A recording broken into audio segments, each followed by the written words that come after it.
अस्सलाम वालेकुम फ्रेंड्स। मैं हूं मोहसिन रज़ा और आप लोग देख रहे हैं 24/7 टीचर्स ऑनलाइन। दोस्तों, 2 क्लासेस पहले हम लोगों ने फाइनेंशियल अकाउंटिंग की क्लास शुरू की थी और आज उस क्लास का हमारा तीसरा लेक्चर है। और आज की इस क्लास में हम लोग फाइनेंशियल अकाउंटिंग की कुछ बेसिक जो टर्मिनोलॉजीज़ हैं उनके बारे में सीखेंगे और देखेंगे कि उनमें फ़र्क क्या होता है।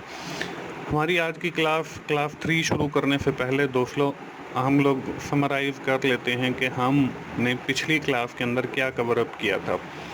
दोस्तों, पिछली क्लास के अंदर हम लोगों ने देखा था फॉर्म्स ऑफ अकाउंटिंग कि अकाउंटिंग की कितनी फॉर्म्स हैं और कौन-कौन सी होती हैं, और साथ ही हम लोगों ने ये भी देखा था कि फाइनेंशियल अकाउंटिंग जो है वो सारी फॉर्म्स की बुनियाद है। अगर आपको फाइनेंशियल अकाउंटिंग समझ आ जाती है तो इसका मतलब ये है कि आप बाकी की जो फाइनेंशियल अकाउंटिंग की फॉर्म्स हैं उसमें कॉस्ट अकाउंटिंग है, उसमें मैनेजेरियल है, टैक्सेशन अकाउंटिंग है, वो भी आप इजीली समझ सकते हैं।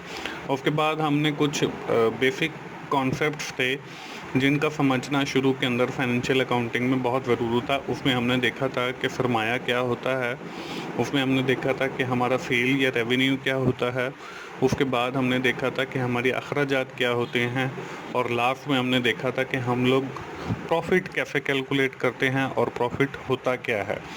और उसमें हमने एक इक्वेशन सेल्स माइनस एक्सपेंसेस देखा था कि अगर हम अपनी सेल्स या रेवेन्यू में से अपने सारे अखराजात माइनस कर दें तो हमारे पास प्रॉफिट बच जाता है। दोस्तों, ये तो थी हमारी पिछली क्लास।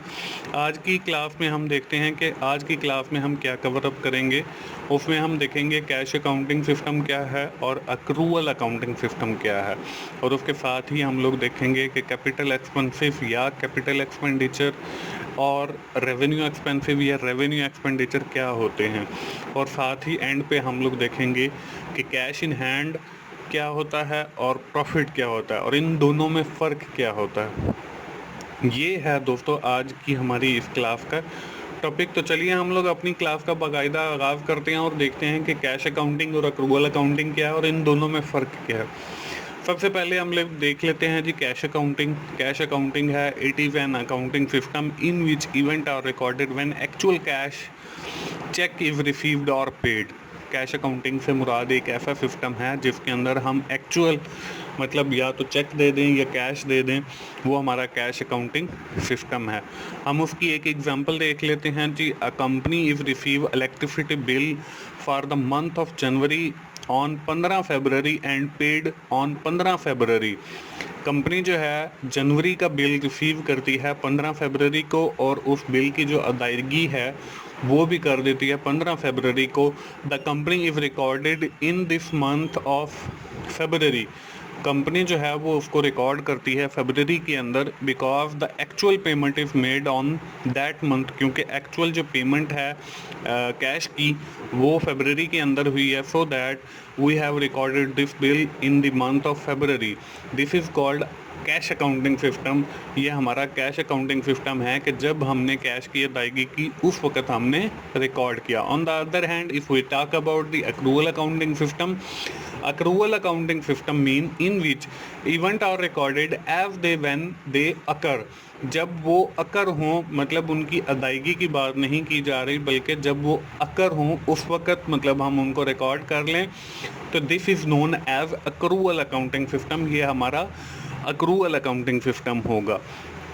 इसकी एग्जांपल देख लेते हैं जी। The electricity is utilise in the month of January. हम वही पुरानी हमारी मिसाल है जनवरी के बिल वाली। आप देखें जो इलेक्ट्रिसिटी है वो हमने कंज्यूम की है जनवरी के अंदर। If the company is recorded this bill in the month of जनवरी, अगर कंपनी जो है वो इस बिल को जनवरी के मंथ के अंदर रिकॉर्ड कर लेती है, this is called accrual accounting system, because the company is utilising the electricity in the month of January but it will pay the amount in the month of February. If the company has recorded this bill in the month of February, this is called a cash accounting system। और अगर company जो है उसको जनवरी के अंदर record कर लेती है when the electricity bill is occur, this is called accrual accounting system। ये हमारा accrual accounting system होगा। तो दोस्तों, कैश अकाउंटिंग में और accrual accounting में फिर फ़र्क यही है कि जब हम लोग कैश की अदायगी मतलब उस बिल की पेमेंट कर रहे रहे हैं, अगर हम उस वक़्त उस बिल को रिकॉर्ड करते हैं तो हम लोग कैश अकाउंटिंग सिस्टम को फॉलो कर रहे हैं।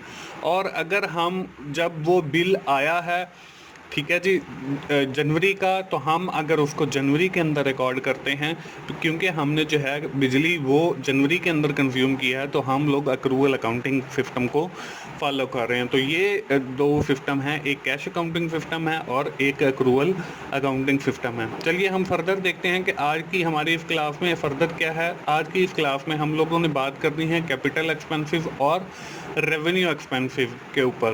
कैपिटल एक्सपेंसिव को हम कैपिटल एक्सपेंडिचर भी कहते हैं और रेवेन्यू एक्सपेंसिव को हम रेवेन्यू एक्सपेंडिचर भी कहते हैं। कैपिटल एक्सपेंसिव क्या होते हैं जी? Expensive that provide benefit for a longer period of time is called capital expensive. ऐसे अखराजात जो आपको लंबे अरसे तक के लिए फ़ायदा दें वो हमारे कैपिटल एक्सपेंसिव या कैपिटल एक्सपेंडिचर होते हैं। For example, mister Mohsin purchase a car of RS 10 lakh के। मोहसिन ने जो है वो एक कार ख़रीदी है और वो 10 लाख रुपए की है। अब देखें दोस्तों कि हमने जो कार ख़रीदी है इससे जो हमने बेनिफिट ड्राइव करना है वो हमने कोई 1 साल 1 माह या 1 दिन के लिए नहीं है, बल्कि it's provide benefit for a longer period of time. जब तक उसकी मतलब लाइफ है कार की, उस वक्त तक वो फ़ायदा देगी। तो हमने जो कार ख़रीदने का अखराजात हैं उसको हम कैपिटल एक्सपेंडिचर कहते हैं, क्योंकि इससे जो फ़ायदा है वो हमें लंबे अरसे तक का होगा। If we talk about the revenue expensive, अगर हम रेवेन्यू एक्सपेंसिव की बात करते हैं तो expensive that provide benefit immediately are called revenue expensive. ऐसे अखराजात जो आपको इमीडिएटली बेनिफिट दें, मतलब वक्ती तौर पे जल्दी से फ़ायदा दे दें, तो वो हमारे रेवेन्यू एक्सपेंसिव होंगे। इसकी मिसाल देख लेते हैं। He fills the tank of car RF 1 for drive. अब देखें, हमने उसी कार के अंदर 1 का पेट्रोल डलवाया है और उसको हमने मतलब चलाने के लिए इस्तेमाल करना है। तो ये जो 1,000 का हमने पेट्रोल डलवाया है, ये जो अखराजात हैं ये हमारे रेवेन्यू एक्सपेंसिव हैं, क्योंकि इनसे जो फ़ायदा है उसी वक्त तक होना जब तक उसके अंदर वो पेट्रोल है और हमने उसको कंज्यूम कर लिया। तो ये दोस्तों फ़र्क है कैपिटल एक्सपेंडिचर और रेवेन्यू एक्सपेंडिचर के अंदर, या कैपिटल एक्सपेंसिव या रेवेन्यू एक्सपेंसिव के अंदर।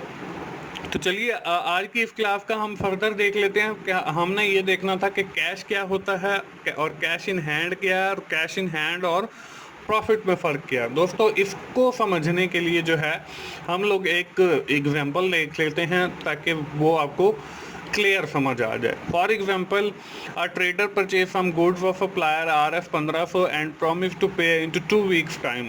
एक परचेवर ने जो है सप्लायर से 1500 की गुड्स लिए हैं और उससे वादा किया है कि वो 2 हफ्तों के अंदर उसकी अदायगी कर। The same day he sells that goods of RF 2000, वो 2000 की बेच देता है। Who pays RF 1000 and promise to pay the balance amount in 1 week after 1 week. अब वो 2000 की उसने बेच दिया, उसने भी उधार पे बेची हैं और 1000 पे उसने नेट कैश ले लिया और 1000 जो है वो उसका गाहक कहता है कि जी 1 हफ्ते के बाद देगा।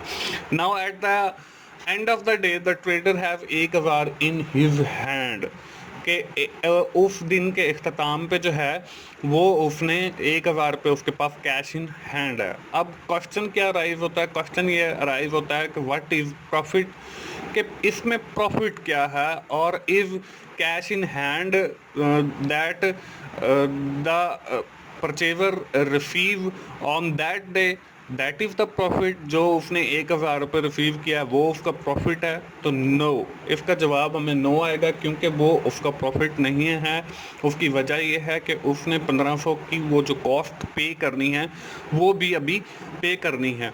तो हम इसका नीचे फर्दर पढ़ लेते हैं। He still have receive to pay RF 1000 and pay the remaining amount of RF 500। अभी उसने 1000 रुपये और रिसीव कर लिया और उसमें से भी 500 सप्लायर को देने हैं। So the actual profit is 500 and he have 1000 cash in hand on the first day, और 1000 जो है जो उसने पहले दिन रिसीव किया वो उसका कैश इन हैंड हो जाएगा। तो दोस्तों हम ये कह सकते हैं कि जो कैश इन हैंड है वो हमारा हमेशा प्रॉफिट नहीं होता, बल्कि उसमें से हमने अखराजात माइनस करने होते हैं। जो हमने किसी सप्लायर से जो प्रोडक्ट लिए हैं उसके अगेंस्ट जो हमने उसको पे करना होता है। तो कैश इन हैंड जो है वो हमेशा प्रॉफिट नहीं होता, बल्कि cash in hand is something different from the net profit. कि कैश इन हैंड जो है वो कुछ अलग होता है प्रॉफिट से। तो ये है दोस्तों, अब इस एग्जांपल के ज़रिए उम्मीद है कि आपको समझ आ गया होगा कि कैश इन हैंड जो है वो something is different from the profit, के वो प्रॉफिट से कुछ डिफरेंट होता है।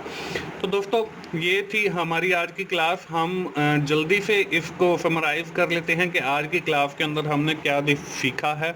आज की क्लास में हमने देखा है कि कैश अकाउंटिंग सिस्टम क्या है और अक्रूवल अकाउंटिंग सिस्टम क्या है, और साथ ही हम लोगों ने देखा है कि कैपिटल एक्सपेंडिचर क्या होती हैं और रेवेन्यू एक्सपेंडिचर क्या होती हैं, और कैश इन हैंड क्या हमारा हमेशा प्रॉफिट होता है या और कैश इन हैंड और प्रॉफिट के अंदर क्या फ़र्क है। दोस्तों ये थी हमारी फाइनेंशियल अकाउंटिंग की आज की तीसरी क्लास। उम्मीद है आप लोगों को ये क्लास अच्छी लगी होगी और इसमें भी आपने फाइनेंशियल अकाउंटिंग के हवाले से कुछ ना कुछ सीखा होगा।